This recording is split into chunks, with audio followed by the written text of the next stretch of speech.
Urdu umpire کے دوستو السلام علیکم۔ افغانستان کا بہت زیادہ رقبہ پہاڑی علاقوں پر مشتمل ہے۔ افغانستان کی زمین بھی بہت کم زرخیز ہے۔ ہیلمند افغانستان کے 34 صوبوں میں سے سب سے بڑا صوبہ ہے۔ ہیلمند میں بارش بہت کم ہوتی ہے اور یہاں کا زیادہ تر علاقہ صحرا پر مشتمل ہے۔ روس اور امریکہ سے جنگ کے دوران ہیلمند طالبان کی کارروائیوں کا اہم علاقہ رہا۔ ہیلمند کی زمین سطح سمندر سے 700 میٹر بلند ہے، اس لیے گرمیوں میں یہاں شدید گرمی اور سردیوں میں شدید سردی ہوتی ہے۔ گرمیوں میں یہاں کا درجہ حرارت 46 سینٹی گریڈ تک پہنچ جاتا ہے۔ یہ آئرلینڈ کی طرح بالکل بنجر زمین ہے، اس لیے اسے موت کا صحرا یا دشت مرگو بھی کہا جاتا ہے۔ لیکن افغانستان کا یہ صحرائی صوبہ افغانستان کے لیے کسی نعمت سے کم نہیں ہے۔ ہیلمند نامی افغانستان کا یہ صوبہ پوری دنیا میں مشہور ہے کیونکہ ہیلمند میں افیون پیدا ہوتی ہے۔ آج کے اس ویڈیو میں ہم آپ کے ساتھ شیئر کریں گے افغانستان کے صوبہ ہیلمند اور اس کی افیون کی کہانی۔ لیکن ویڈیو میں مزید آگے بڑھنے سے پہلے ہم اپنے چینل پر آنے والے دوستوں سے گزارش کریں گے کہ ہماری اس ویڈیو کو لائک کرتے ہوئے ہمارے چینل کو بھی سبسکرائب کر لیں تاکہ ہماری آنے والی نئی ویڈیوز آپ کو ملتی رہیں۔ دوستو، روس سے جنگ کے دوران جب امریکہ نے طالبان کی مدد کی اور روس کو شکست ہوئی تو اس کے بعد ہیلمند میں ڈیم بنائے گئے اور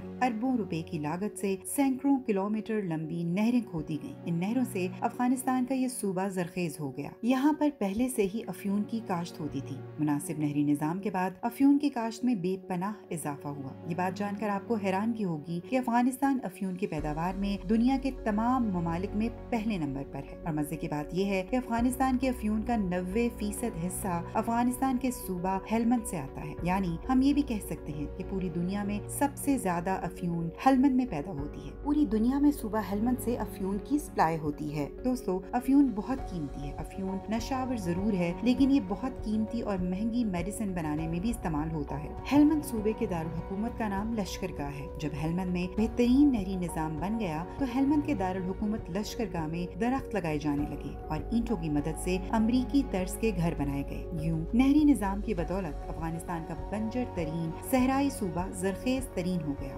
دارالحکومت لشکرگاہ کو امریکی طرز کے گھروں کی بدولت چھوٹا امریکہ کہا جانے لگا۔ لیکن جب روس نے افغانستان پر حملہ کیا تو روسی ٹینکوں کے حملوں کا مرکزی نشانہ یہی چھوٹا امریکہ تھا۔ روس سے جنگ کے دوران اسی علاقے میں سب سے زیادہ لوگ مارے گئے۔ یوں بنجر سے زرخیز بننے والا ہیلمند ایک بار پھر بنجر ہو کر رہ گیا۔ دوستو، جب روس شکست کے بعد افغانستان سے نکل گیا تو طالبان کی حکومت آ گئی۔ یہ صوبہ پھر سے زرخیز بنا۔ طالبان کے دور میں ہیلمند میں افیون کاشت ہوتی رہی اور اس کی پیداوار ہر سال بڑھتی رہی۔ لیکن 2001 میں جب امریکہ نے حملہ کیا تو طالبان کے ہاتھ سے ہیلمند کی حکومت چھن گئی۔ امریکہ سے 20 سالہ طویل جنگ کے دوران ہیلمند کے عوام کی سرگرمیاں محدود ہو گئیں، اس لیے افیون کی پیداوار زیادہ نہ ہو سکی۔ لیکن اب بھی افیون کی پیداوار وہیں ہو رہی تھی۔ دوستو، اس وقت امریکی انخلا کے بعد طالبان نے دوبارہ صوبہ ہیلمند کے دارالحکومت لشکرگاہ پر قبضہ کر کے پورے صوبے کا کنٹرول ہاتھ میں لے لیا ہے۔ اس وقت افغانستان کے 34 صوبوں میں سے 10 سے زیادہ صوبوں کا مکمل کنٹرول طالبان کے ہاتھ میں ہے۔ صوبہ ہیلمند افیون کی پیداوار کی وجہ سے دنیا بھر میں مشہور ہے۔ افیون کی یہ دولت افغانستان کی معیشت کو بہت بڑا سہارا فراہم کرتی ہے۔ صوبہ ہیلمند پر طالبان کا پرچم لہرا رہا ہے، جو اس بات کی گواہی دے رہا ہے کہ موت کا یہ صحرا طالبان کی ملکیت تھا۔ یہ چھوٹا امریکہ طالبان کا ہے اور وہی اس پر حکومت کریں گے۔ تو دوستو، یہ تھی افغانستان کے صوبہ ہیلمند اور اس کی افیون کی کہانی۔ آپ کو کیسی لگی کامنٹ باکس میں ہمیں ضرور بتائیے گا۔ ویڈیو کو لائک کر کے اپنے دوستوں کے ساتھ شیئر کر دیجیے اور مزید ویڈیوز کے لیے ہمارے چینل کو سبسکرائب کر کے بیل نوٹیفیکیشن آن کر لیجیے۔